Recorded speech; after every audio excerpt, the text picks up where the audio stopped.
El viernes pasado, la vez pasada, bueno, sí, en las vísperas del sábado, habíamos estado yendo al origen. En el capítulo 3 veíamos principalmente lo que fue el Edén, la vida en el huerto del Edén y lo que, bueno, la Biblia y a través del Espíritu de Profecía nos puede mostrar y iluminar un poco de algo tan, bueno, hasta misterioso para nosotros. Hoy vamos a terminar ese capítulo, nos queda solo un par de párrafos y luego volveremos un poco más a la realidad, volveremos al presente y lo que nos toca, al hogar ya en este mundo caído. Así que vamos a acabar el capítulo 3 y luego comenzar el capítulo 4. Igual, bueno, ya al final del capítulo 3 ya va volviendo a la realidad de nuestra vida aquí en este mundo. Dice, el hogar cristiano honra a Dios. Los padres y las madres que ponen a Dios en primer lugar en su familia, que enseñan a sus hijos que el temor del Señor es el principio de la sabiduría, glorifican a Dios delante de los ángeles y delante de los hombres, presentando al mundo una familia bien ordenada y disciplinada, una familia que ama y obedece a Dios en lugar de rebelarse contra Él. Cristo no es un extraño en sus hogares. Su nombre es un nombre familiar, venerado y glorificado. Dice, su nombre es un nombre familiar. Yo creo que todos nos ha pasado y nos sigue pasando que depende, digamos, uno lo invitan a una casa y siempre, bueno, hay que ir con cuidado con lo que uno dice, pero especialmente nombrar el nombre del Señor. Eso te pueden mirar como diciendo, bueno, ya puedes marcharte, ¿no? Realmente, si hay una palabra que nadie quiere oír en general en este mundo, es Jesucristo. Generalmente hay dos palabras, pecado y Jesucristo. Es decir, la enfermedad y el remedio. El resto, bueno, más o menos todo se puede. Pero aquí dice un hogar una familia donde el nombre de Dios es familiar. Y si el nombre de Dios es familiar es porque Dios es parte de la familia. Yo, claro, en mi casa, cuando era niño, fui adolescente y hasta joven, luego ya me fui por otros países, pero cuando era joven, claro, obviamente que no era familiar. Es una familia atea y para mí me es muy difícil, puedo imaginar o puedo, bueno, si estoy con gente que son familias, son cristianos, ver un poco cómo se manejan, pero para mí me cuesta imaginar cómo hubiese sido mi vida si el nombre del Señor hubiese sido familiar en mi casa. Ojalá lo hubiese sido. Yo sé que mis padres han hecho lo mejor que han podido. Bueno, Dios sabrá su situación, digamos, sabrá su situación, porque todavía, y especialmente hace tantos años, porque todavía no creían. Pero esto es lo que dice, un hogar donde se honra a Dios, donde se glorifica a Dios delante de los ángeles y de los hombres. Y esto es la temática que vamos a ir viendo en el día de hoy. Dice, los ángeles se deleitan en un hogar donde Dios reina supremo y donde se enseña a los niños a reverenciar la religión, la Biblia y al Creador. Me interesa esto porque últimamente yo recuerdo cuando me moví por un tiempo en el mundo evangélico antes de conocer el adventismo, que se insiste mucho y lo oigo mucho, inclusive en círculos adventistas, que fue siempre algo que me molestaba un poco oírlo, que decían, bueno, esto no es religión. Esto es cristianismo, es otra cosa, es una relación con Dios. Y yo decía, pero si religión quiere decir relacionar, ¿no? Pero esto no es religión. No sé si lo oyen, pero hoy está muy como de moda dentro del cristianismo decir que no es religión. Hay una idea muy, bueno, un concepto muy negativo de la religión. ¿Qué piensan ustedes que es la religión? ¿Qué sería la religión para nosotros?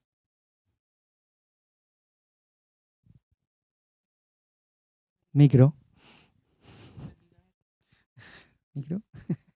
Bueno. Sí, bueno, es religar, ¿no? ¿Y eso qué sería?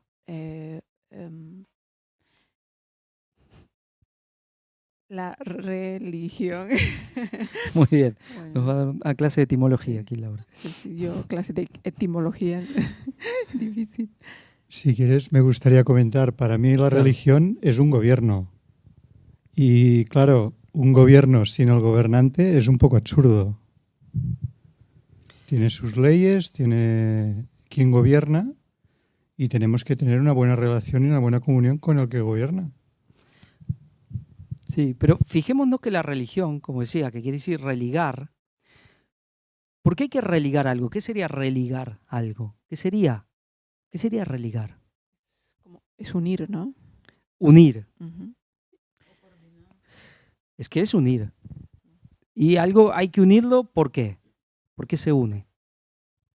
Porque está separado, ¿no? Claro. Pensemos que la religión tiene que ver con la mediación de Cristo, principalmente de Cristo como mediador.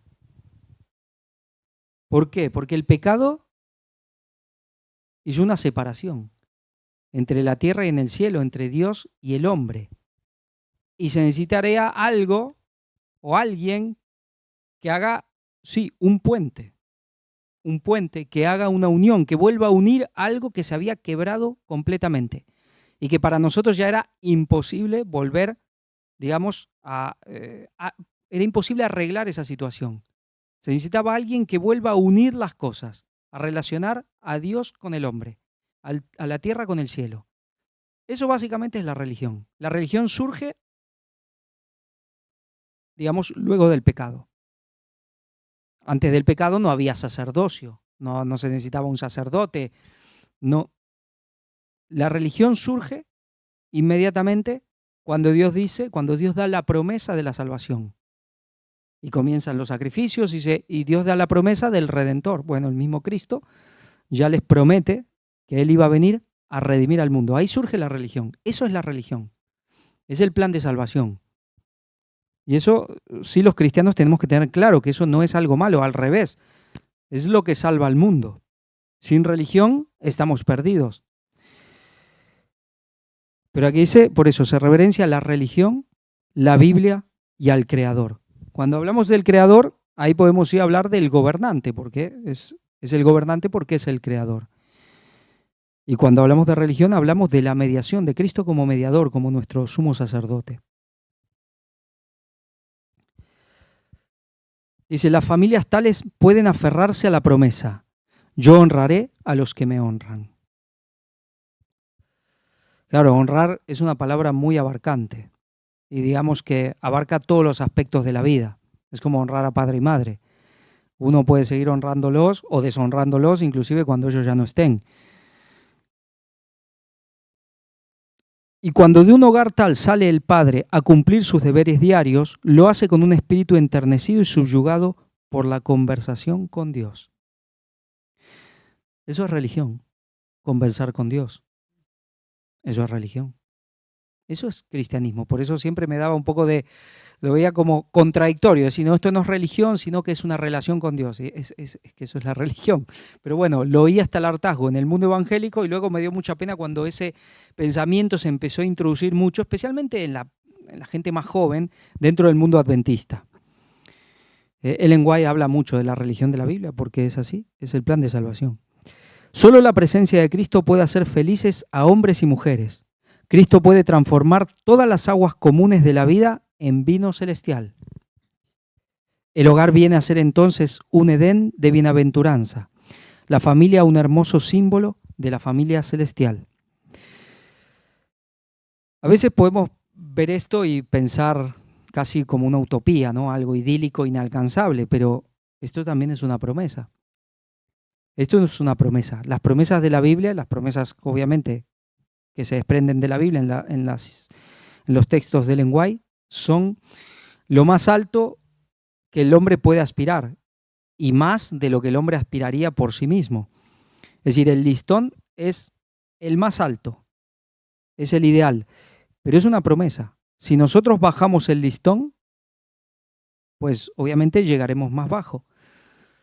Si nosotros en vez de compararnos con Cristo siempre nos comparamos con otro que no sea Cristo, por más Daniel, Pablo o quien sea, pues al final llegaremos más bajo de lo que podremos llegar si nuestro modelo por sobre todo es Cristo. Por eso las promesas y las exigencias bíblicas, pero son exigencias que tienen una promesa implícita en ellas, son lo más alto que el mundo puede tener. Y lo que está aquí es algo que se puede lograr. Sí, de hecho, en los versículos bíblicos o en la Biblia dice, vea, fija tus ojos en Cristo, que es el autor y consumador de la fe. Entonces, nuestra vista, nuestro mirar siempre tiene que ser en Él, porque Él es el modelo perfecto. Otra cosa, Javi, entonces, ¿cómo cultivamos esa religión en nuestros hogares? Es sumamente importante, aunque cueste en este momento tener hogares felices, hogares donde todo vaya bien.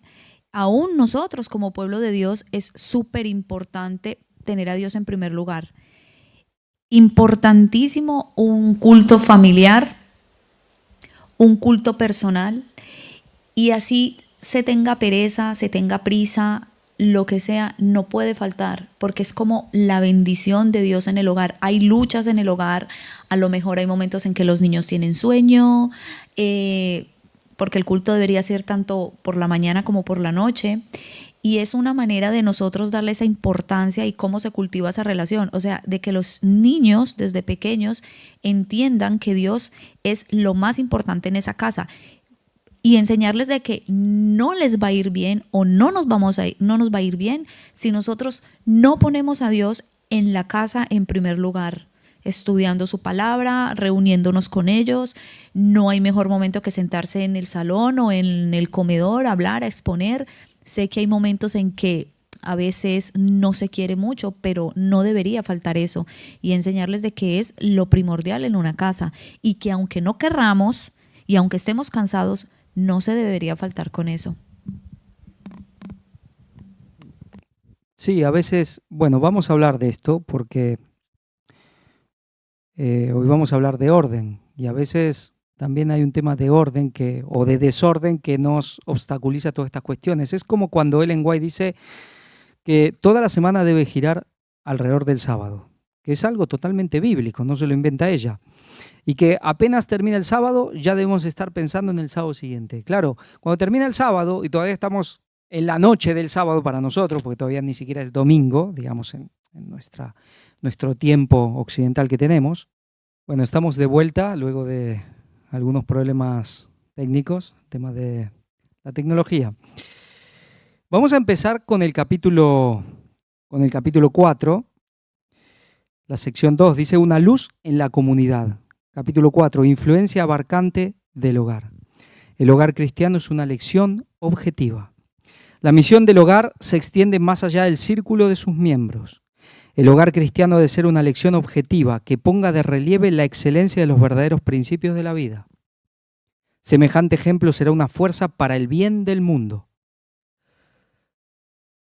Jesús decía que si nuestra fe sería como, ¿qué? Como un grano de mostaza. Era una semilla ínfimamente pequeña. Como el origen puede ser muy pequeño, como una familia, bueno, y lo sabemos, una persona puede cambiar el mundo, y una familia más todavía. Al salir de semejante hogar paterno, los jóvenes enseñarán las lecciones que en él hayan aprendido. De este modo penetrarán en otros hogares principios más nobles de vida, y una influencia regeneradora obrará en la sociedad. El hogar cuyos miembros son cristianos corteses ejerce una influencia abarcante en favor del bien. Otras familias notarán los resultados alcanzados por un hogar tal, seguirán el ejemplo que les da y a su vez protegerán de las influencias satánicas su propio hogar. Los ángeles de Dios visitarán a menudo el hogar regido por la voluntad de Dios. Dice, a menudo visitarán los ángeles de Dios. Claro, siempre tenemos una protección de Dios, ¿no? Ese ángel de la guardia existe, pero también hay ángeles que van y vienen, que pueden estar en un momento y luego irse, pero dice que a menudo visitarán esos hogares. Eso debería ser una motivación muy grande para nosotros, realmente debería serlo. A veces Solo nos motiva lo que vemos, lo que tocamos, lo inmediato. Pero tenemos que intentar poner la vista y el corazón un poco más allá. Comentar sobre, ahí dice sobre una religión objetiva. ¿Qué quiere decir con una religión objetiva? A mí me venía a la cabeza porque había algo que yo no podía aprender sobre el tema en la conducción, lo subjetivo y lo objetivo. Y ahora recordé eso, ¿no? Entonces, lo que realmente existe y lo que es, bueno, que no se sabe si habrá o no habrá, ¿no? Entonces, objetivo, dice una religión objetiva. Una religión que sea real, que no solamente la vivas en la iglesia, solamente vengas a la iglesia, bueno, cumplas las horas por la mañana y bueno, en nuestro caso es por la tarde y ya está. Y cuando sales de la puerta ya te olvidaste que eres adventista, ¿no? Entonces, objetiva, vivir lo real, que los niños aprendan lo real, lo que aprenden y lo que se enseña dentro de la iglesia también sea igual en casa, ¿no? Sobre todo eso. Y eso pues llama mucho la atención porque en el mundo religioso vemos que la religión solo se practica en la iglesia y fuera de la iglesia ya se es otra persona, ¿no? Y los niños crecen así y por eso es que las iglesias están vacías de jóvenes, faltan jóvenes. ¿Por qué? Porque no tuvieron una religión objetiva, una religión real dentro y fuera de la iglesia. Sí, podemos decir que, digamos, una religión objetiva es tal como dice la palabra de Dios y no como me parece a mí. Porque podemos vivir una religión como a mí me parece, que yo creo que esto es así y yo lo vivo así. Bueno, no, como dice la Biblia.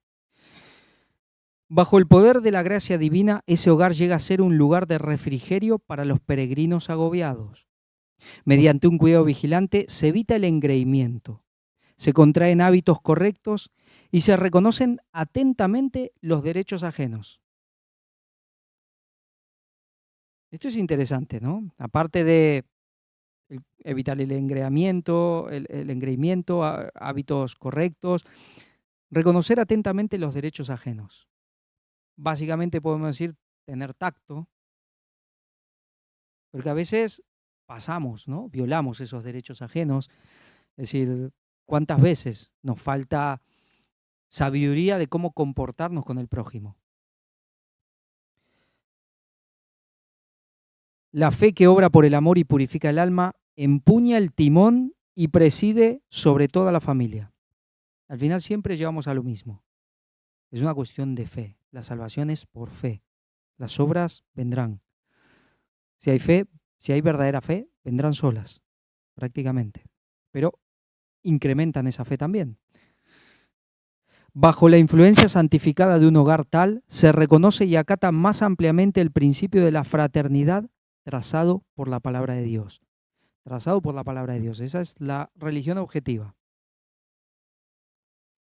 Influencia de una familia bien ordenada.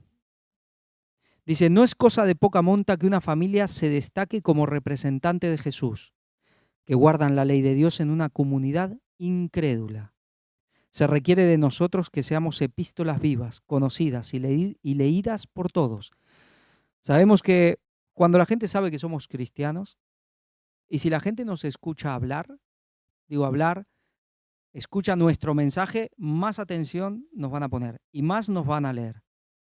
Cuando escuchan nuestro mensaje de que Cristo viene pronto, de esto, de lo otro, el mensaje del cuarto ángel, la gente pone la lupa en nosotros. Eso es así. Esta posición entraña temibles responsabilidades. Y es verdad, y a veces pesa esta responsabilidad, ¿eh? Hay días que nos dan ganas de salir corriendo. Es que nos pasa porque es una responsabilidad muy pesada. Pero bueno, por eso es la fe de que Jesús lleva el yugo pesado. Una familia bien ordenada y disciplinada influye más en favor del cristianismo que todos los sermones que se puedan predicar. Y esto lo hemos escuchado muchas veces, muchos sermones sobre esto. Hemos escuchado muchos sermones sobre esto, pero es una gran verdad. Y es una gran verdad. Sí, el tema de influir, muchísimas veces podemos pensar que todos los que estamos aquí enfrente, ¿no? Los que suben ahí a la plataforma, son los que influyen porque estamos en cámaras, en público, y en realidad el lenguaje lo dice, ¿no? Ahí donde estás, eres el último de la compañía, por así decirlo, pero influyes. De hecho, creo que Fanny presentó, ¿no?, en alguna matutina acerca de esto. Nosotros en el lugar donde estamos influimos en todos los aspectos, sea en obra, en palabra, en todo influimos. Quieras o no, la gente, tanto los hermanos, todos, unos a otros están puestos con la lupa en el otro. Esto no puede ser siempre, bueno, esto se ve en algunos sitios que solamente muchas veces es para criticar, ¿no? Pero en realidad no siempre puede ser para eso, sino nosotros como vamos aprendiendo de Cristo, tampoco es malo aprender ciertas cosas de los hermanos que tienen algo que está muy bien, ¿no?, que se puede aplicar en tu diario a vivir. Esto es importante. O sea, en la posición en la que estamos, influimos. Ahí donde estamos, en el trabajo. Y como leíste, ¿no?, en el trabajo hay una manera que solamente podemos influir, no es de lo que hablamos, sino de lo que hacemos y cómo lo hacemos. Y eso la gente lo ve. Y luego la gente te pregunta, mira, y quiere saber de ti, ¿no? Porque a lo mejor llama la atención eso. Y es que donde sea que estemos, somos páginas leídas, como dice la palabra, porque vaya, tú empiezas quizás en tu hogar. Desde ya, por ejemplo, los padres somos reflejos para los hijos. ¿Qué hacen los hijos? Los hijos pequeñitos van imitando a la madre o al padre. Y si escuchan solo pleitos, guerras, las palabras que se dicen, entonces eso es lo que ellos van asimilando. Luego nosotros, cuando ya somos grandes o cuando los niños van creciendo, pues irán reflejando lo que ellos aprendieron en el hogar. Y también nosotros, como somos testimonios donde vivimos, para los vecinos, que si nos escuchan mucho gritar, mucho ruido, máximamente aquí en Europa, que bueno, que todo es tan reducido y se vive en este sistema que se vive, por lo menos uno allá en Latinoamérica, pues no vive así, de esa manera. Pero entonces, ¿qué tenemos que ser? Tenemos que ser un buen reflejo, no un mal reflejo, porque desde que salís de la puerta, a veces te encuentras con tus vecinos y ellos te opinan bien o te opinan mal, depende, ¿verdad?, de cómo te vayas comportando, pero debemos ir siendo ese reflejo que Dios quiere, y máximamente si somos hijos de Dios, si somos cristianos, porque eso es lo que tenemos que reflejar, una buena conducta, para que con el testimonio que demos con solo con el comportamiento, pues a veces dice la hermana Guay que es más que muchos más sermones. ¿Qué es lo que un vecino, qué es lo que menos quiere de otro vecino? Ruido, que sea molesto. Lo que menos quiere uno es como a veces decir, bueno, ese, mira, nunca hablo, pero por lo menos no molesta, ¿no? Eso ya es mucho, porque lo peor es un vecino molesto. Del ruido o de lo que sea, pero molesto. Eso ya es algo básico, principal, ¿no? Luego a partir de ahí hay mucho más, pero por empezar, y especialmente en estos lugares donde estamos nosotros, se vive muy amontonado, por así decir. Generalmente en pisos, las paredes no son muy anchas, se escucha todo. Básicamente se escucha todo. Aquí lo normal es que se escucha todo lo de los vecinos, claro, y un vecino molesto, es decir, que haga mucho ruido, que haga muchos golpes o lo que sea, o que sí, o que moleste, que sales y siempre hay cosas en la puerta y Bueno, hay muchas maneras de molestar, no solo con los ruidos, hay más. Olores, lo que sea, suciedad. Bueno, nos pasó de tener un vecino que se nos empezó a llenar la casa de hormigas. Y era del vecino que teníamos, hasta que se mudaron, los que vinieron limpiaron todo, venían de la casa de ahí, se metían por la puerta y es que nos invadían las hormigas.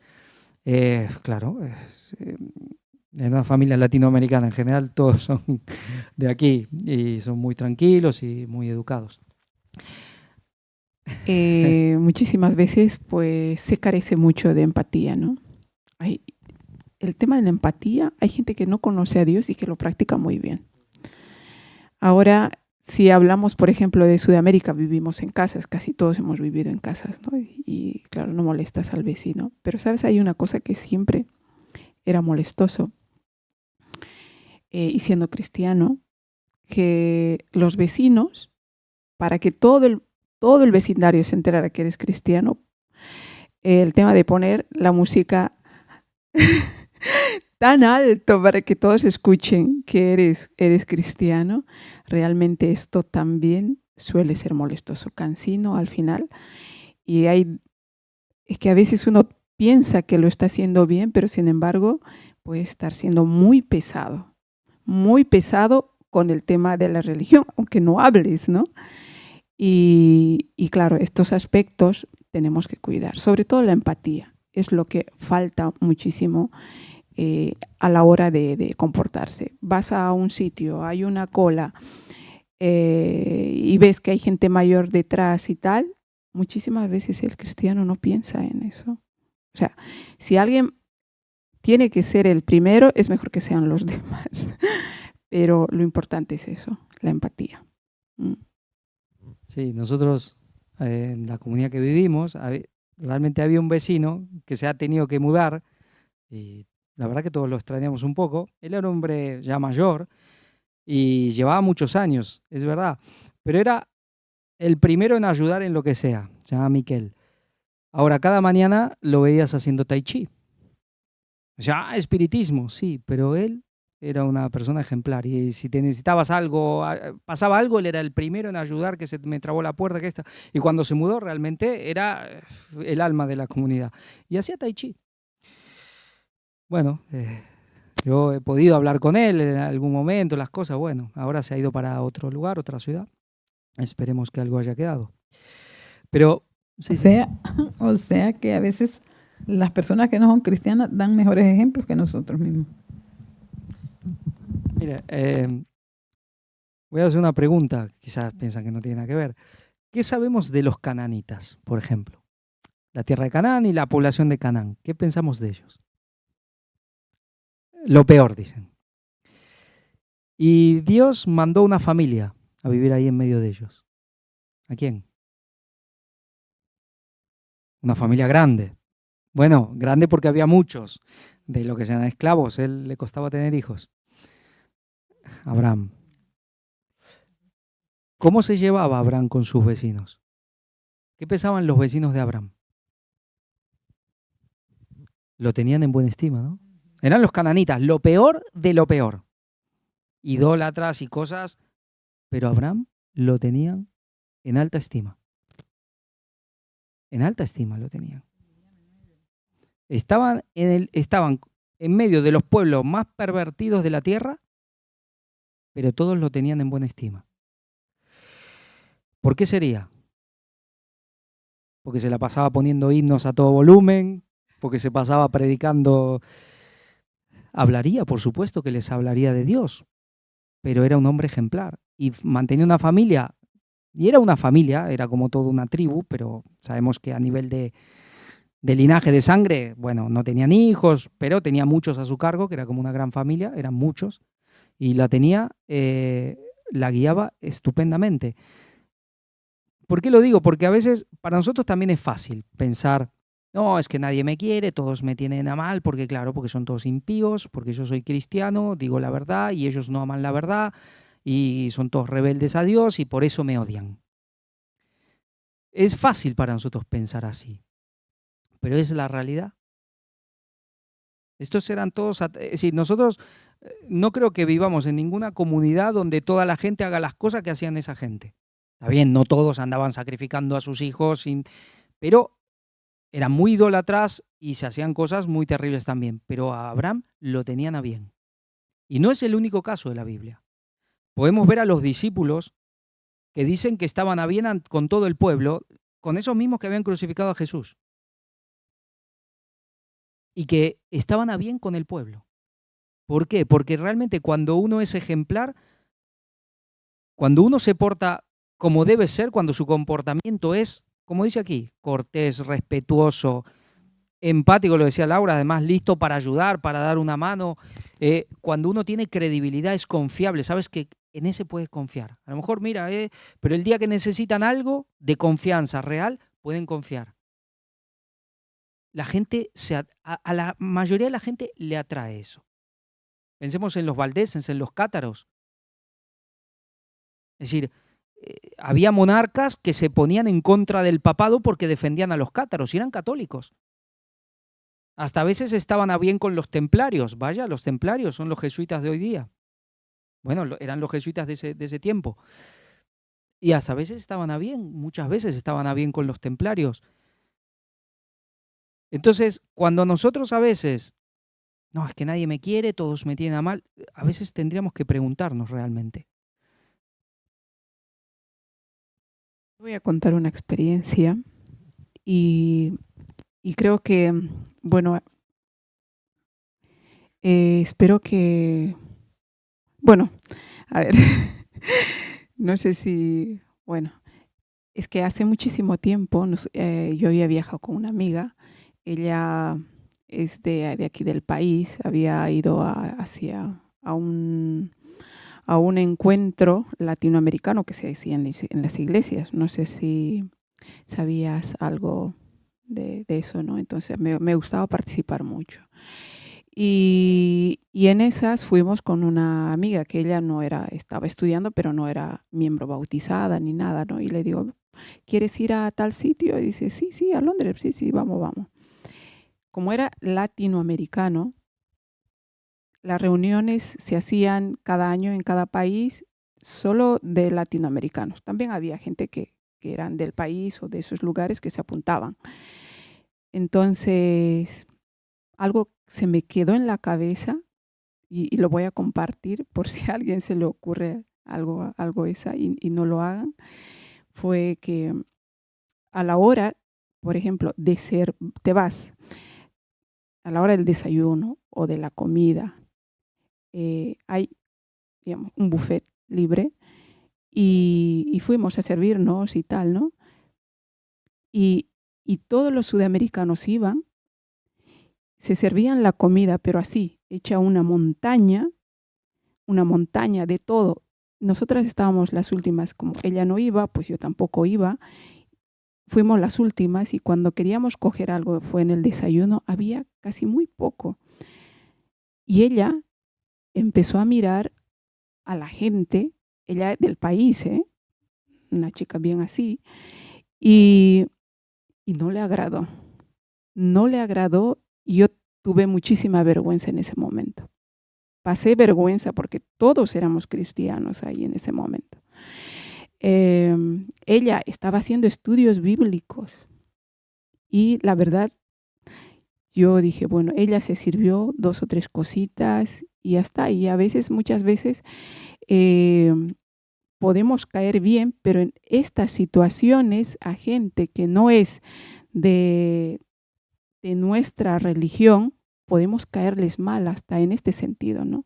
Y lo digo porque por todos nuestros hermanos que están ahí en el mundo entero, que también son de Sudamérica, para que tampoco nos puedan ver de esa manera. Yo soy de afuera y no me gustaría que me vieran de esa manera también, ¿no? Entonces, son detallitos, cositas pequeñas que tenemos que tomar apuntes, ¿no? Tenemos que tomar apuntes porque a veces uno quizá no lo sabe, pero también hay que aplicar esto hacerlo todo por amor a Dios. Negarse alguna cosa, pero todo por amor a Dios, a Cristo, ¿no? Aprender todos esos detallitos por amor a Cristo, todo, porque al final la finalidad y el objetivo es llegar a las personas que conozcan a Cristo. Y esto también enseñar a nuestros niños pequeños, sobre todo los padres, ¿no? cosas que es urbanidad y deben aprenderlo. Porque quizá nuestros padres no lo sabían, en mi caso, por ejemplo, mis padres, estas cosas, pues como urbanidad, muy poco, ¿no? Por eso están los colegios, para que también los niños puedan aprender ahí, ¿no? Y eso debemos aplicarlo. Sí, porque la verdad que el ser humano por naturaleza se siente atraído ante alguien, ante la bondad. Se siente atraído. Es verdad que luego la persona ya puede tener su oportunidad, como les pasó a los cananeos, lo rechazan completamente y luego, bueno, sí, ya pueden ir contra ti. Y hay gente que es verdad que de una ya, a veces nos pasa, que gente que a la primera ya nos miran mal, porque a veces hay cosas espirituales también. Pero si realmente no caemos bien a nadie, si nos pasa eso, es un momento de reflexionar.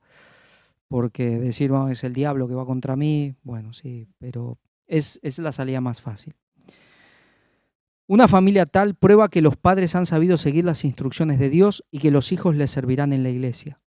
La influencia de ellos aumenta porque a medida que dan a otros, reciben para seguir dando.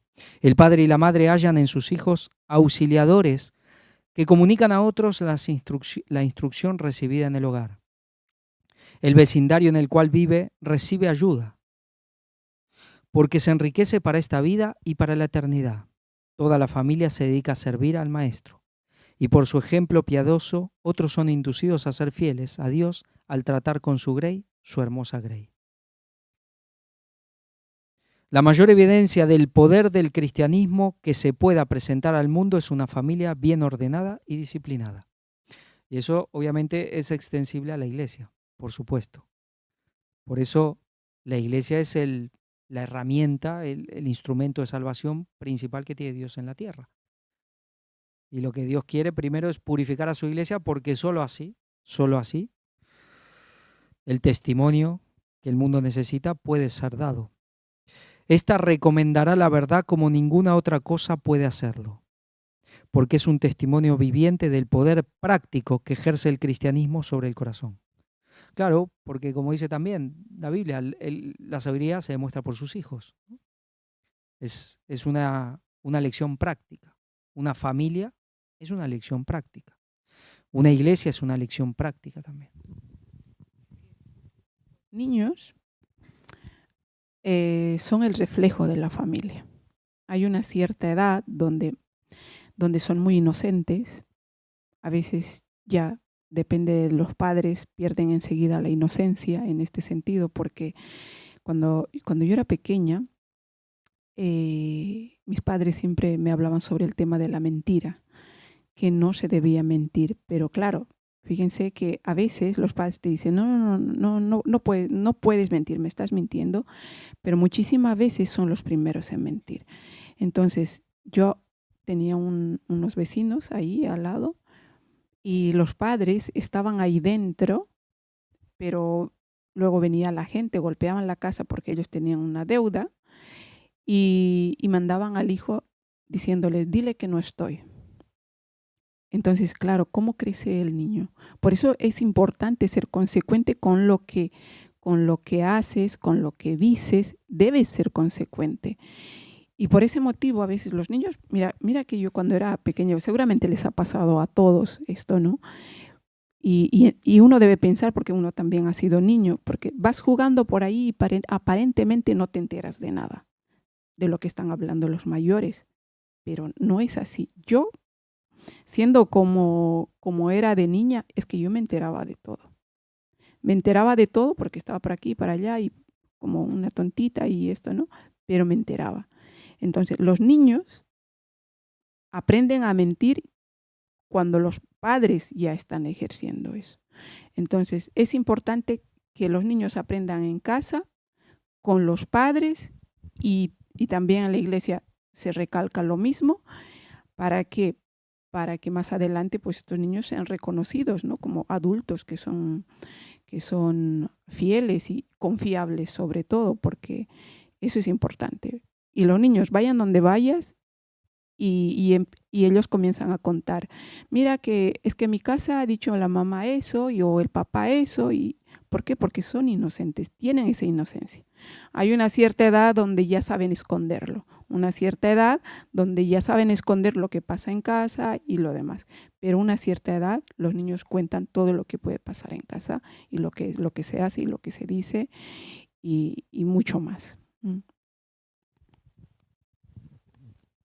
La mejor prueba del cristianismo en un hogar es la clase de carácter engendrada por su influencia. La influencia que tiene este hogar. Las acciones hablan en voz mucho más alta que la profesión de piedad más positiva. Uno pensaría, ojalá fuera al revés, claro, porque es más fácil, ¿no? Más fácil hablar que hacer. Nuestra tarea en este mundo es ver qué virtudes podemos enseñar a nuestros hijos y nuestras familias a poseer, para que ejerzan influencias sobre otras familias y así podamos ser una potencia educadora, aunque nunca subamos al estrado. Una familia bien ordenada y disciplinada es a los ojos de Dios más preciosa que el oro, aún más que el oro refinado de Ofir.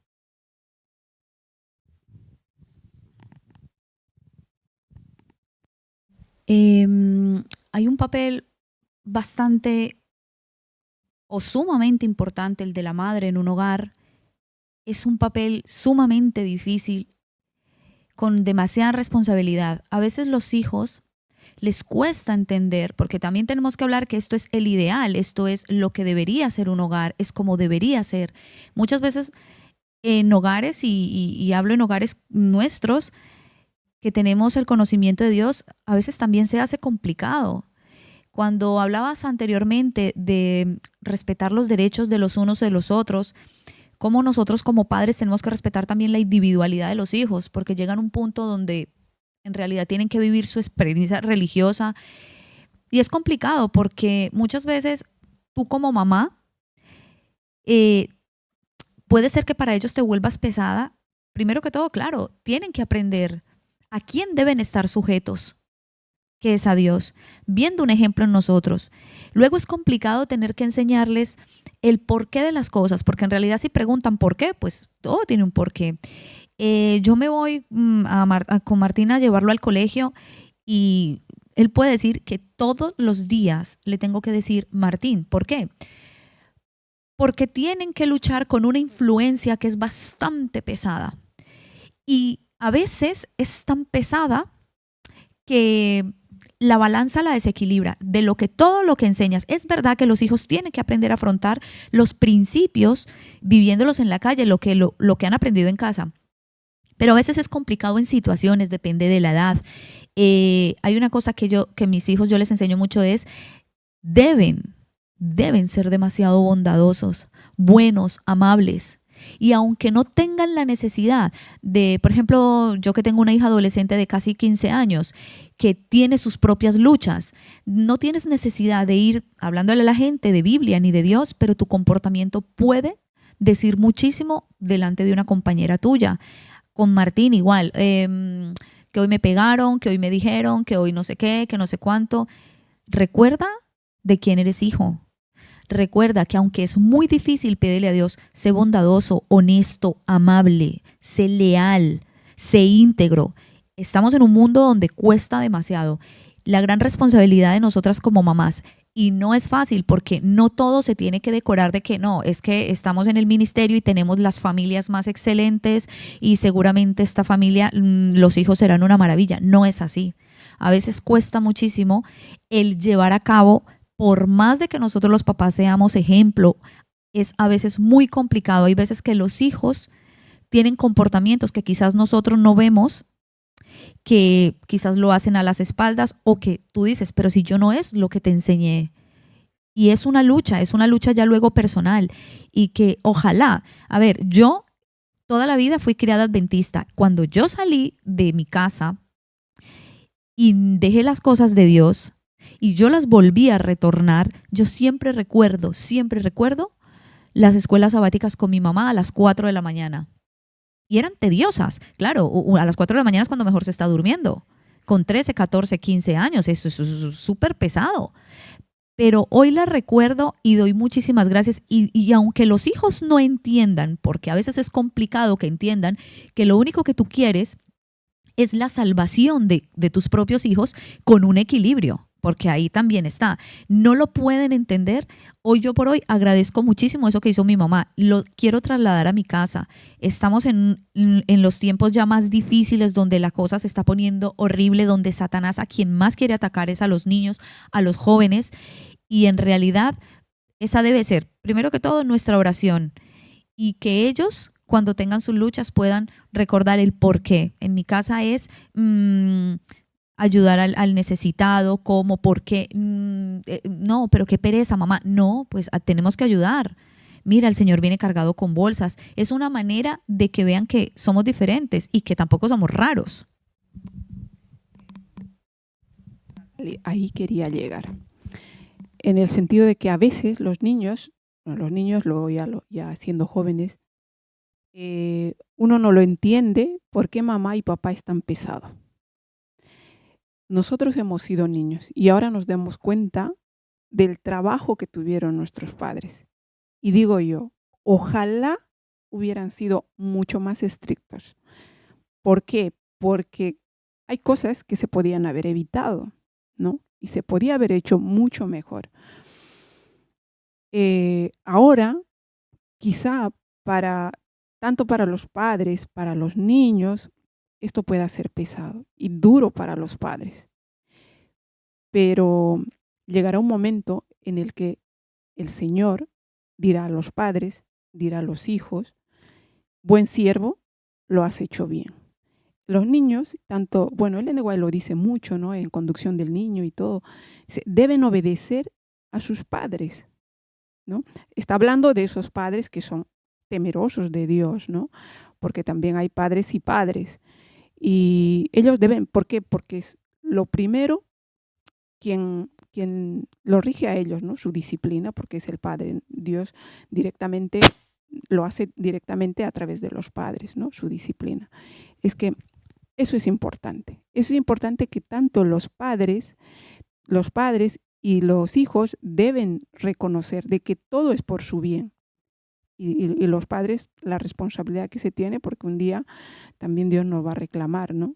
Bueno, yo no tengo hijos, pero tal y como lo hizo mis padres, que no fueron religiosos, no eran adventistas, pero por lo que he leído Conducción del Niño, lo hicieron como si ellos hubieran estado preparados para eso. Pero ojalá hubiera sido mucho más estrictos en ese sentido, así hubiera evitado muchísimas cosas.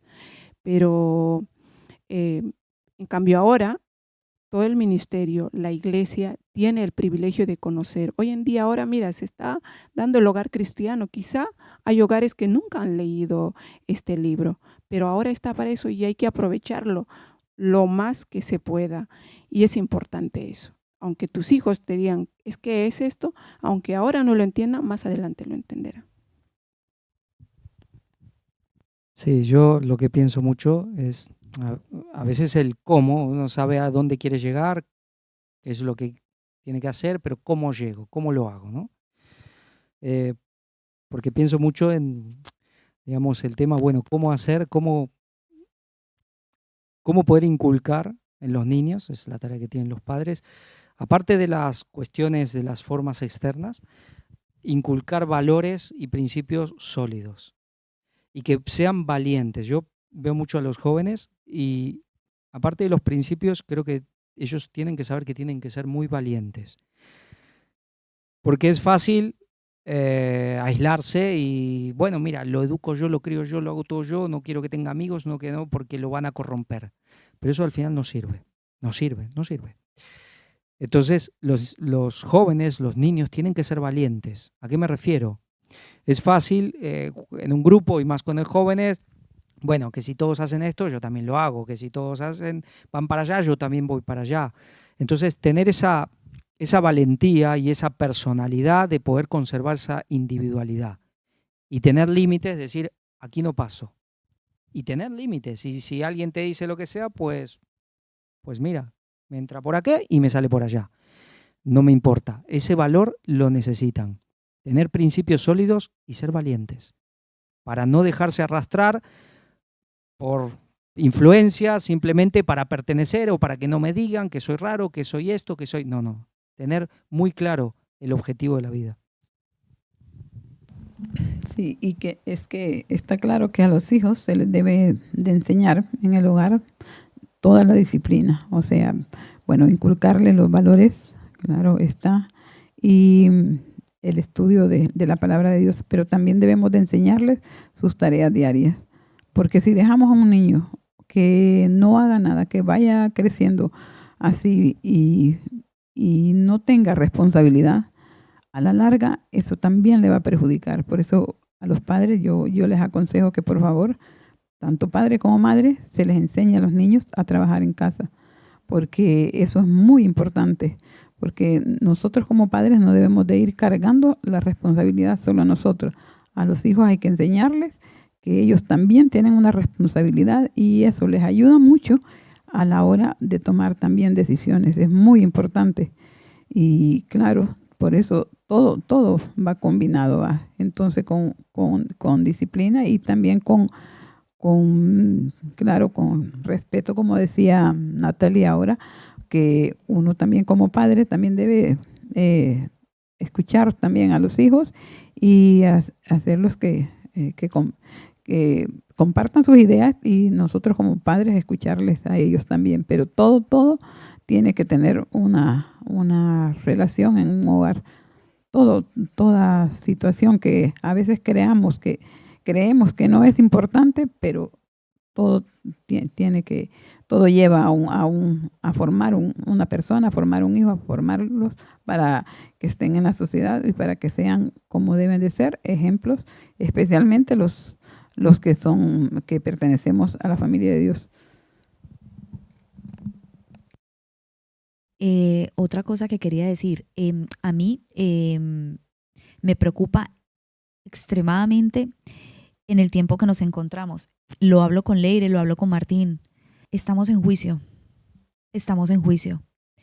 Pero a la vez de que me preocupa y me angustia por la salvación de ellos y por la mía, por la de mi familia, también me da consuelo. Y yo sé que habremos muchas madres con luchas en la casa, con luchas espirituales con nuestros hijos, con nuestros adolescentes, pero hay algo que a mí me da mucha esperanza y consuelo y es que somos las familias del tiempo del fin también. Somos familias del tiempo del fin. Y quizás nuestros hijos van a tener que ver, y seguramente lo verán, que todo lo que nosotros creemos, lo que nosotros hablamos, la sana doctrina y todo esto, van a tener que verla con sus ojos. Hijos que quizás en este momento estén en rebeldía, hijos que quizás no entiendan el porqué de lo que les explicamos, el porqué de esos principios, van a tener que verse y estrellarse con ellos cuando vean que todo lo que se predica, que todo lo que se habla es real y que quizás para ellos también hay un sacudón. Es que nosotros no debemos sentirnos seguros como familias, como personas individuales, esposos, de que lo tenemos todo ganado porque estamos aquí, o porque conocemos, o porque leemos los textos del lenguaje. Mira qué claro nos queda. Y yo lo digo en primera persona porque soy mamá y se está poniendo la cosa cuesta arriba, muy cuesta arriba, y de esto no se habla. No se habla de que tenemos unas luchas muy grandes con niños, que ya los niños de 10 años de ahora no son los niños de 10 años de hace años atrás. Es que cuando yo iba, él ya venía. O sea, ya me enseña cosas increíbles. Entonces, si eso es el de 10, pues no te cuento ni el de 14, ni el de 15, ni el de 16. Y claro, muchas veces quizás viendo, escuchando, los puedes traer a la iglesia, puedes hacer el estudio con ellos y quizás llega un momento en que parece que están insensibles y sufres como padre, das todo el ejemplo, quieres poner ese orden, quieres enseñarles que hay una sujeción al Señor, quieres estructurar todo bien porque es lógico que tú en una casa que sirves al Señor, tienen que haber unas normas, tienen que haber unos límites de convivencia, como dice la hermana Lina, de el cada uno haga las cosas, de todo que rija en que se honre al Señor. Pero si hay algo, y repito, que me llena de ese consuelo es que quizás llegará un momento en que nosotras como madres querramos tirar la toalla y toca dejárselo en manos del Señor y que ellos mismos vean con la conciencia de que estamos a juicio, de que vean lo que va a acontecer y que puedan tener la oportunidad de arrepentimiento y poner en claro esos principios que tanto les inculcamos en la casa. Y luego estamos los adultos también. Los que ya, bueno, podemos tener 30, 40, 50 o más. Y yo creo que, no me equivoco, de que estamos viviendo cada vez tiempos más difíciles en lo personal. De que a veces esperamos y decimos, bueno, este año ya termina, a lo mejor el año que viene voy a tener un poco más de paz, voy a estar mejor, y cada año es más difícil. Y cada año es decir, Dios también nos está sacudiendo para sacarnos también de la tibieza. Sacarnos de la tibieza. Sí, de ver nuestra condición, ¿no? Ojalá fuera frío o caliente. Bueno, lo más seguro es que nos remueva y somos fríos, pero bueno, ahí es cuando intentamos. Y a veces nos damos cuenta y vemos, solo leer esto, yo voy leyendo y claro, vemos un ideal, nos vemos en ese espejo de la ley, y claro, uno dice, ¿por dónde empiezo? Tengo tantas carencias, tantos errores, todavía conservo tantos errores de carácter y a veces tan básicos y tan elementales, ¿no? Hablábamos de esto, cómo es la gente, cómo a veces el mejor de la comunidad no es uno el cristiano, sino es el espiritista. Cómo Abraham, rodeado de satanistas, lo tenían a bien. Y a veces a nosotros, o a veces, bueno, a veces puede ser que no nos tengan a mal, pero tampoco a bien. Somos uno más, dentro del barrio, de la comunidad, dentro de la ciudad. Estamos en tiempos muy difíciles. Estamos viviendo, Satanás nos está apretando mucho porque Dios lo está permitiendo, porque Dios nos tiene que refinar. Y nos está sacando de la comodidad, de esa tibieza, y creo que también este último tiempo nos ha despertado bastante de quizás una falsa seguridad que podíamos tener, y nos está mostrando que el tiempo es corto y que nos queda un camino, sí, un tiempo corto, pero un largo camino de santificación, que tenemos que hacer una santificación que a lo mejor antes se hacía en toda la vida, lo tenemos que hacer en 2, 3, 4 años. Por eso es momento de ejercer la fe, porque no hay que desanimarse. No hay que desanimarse si uno realmente quiere cambiar, si uno realmente quiere agradar a Dios, porque eso es lo principal, agradar a Dios, ser amigo de Dios, caminar con Él, luego todo lo otro vendrá por añadidura. Si nosotros tenemos esa convicción, no pensemos que, mira, uy, pero qué mal que estoy, mira lo que hice, mira lo que, mejor me voy, mejor me salgo porque le estoy haciendo un daño a la iglesia. Si nosotros tenemos esa convicción, tenemos que estar dentro.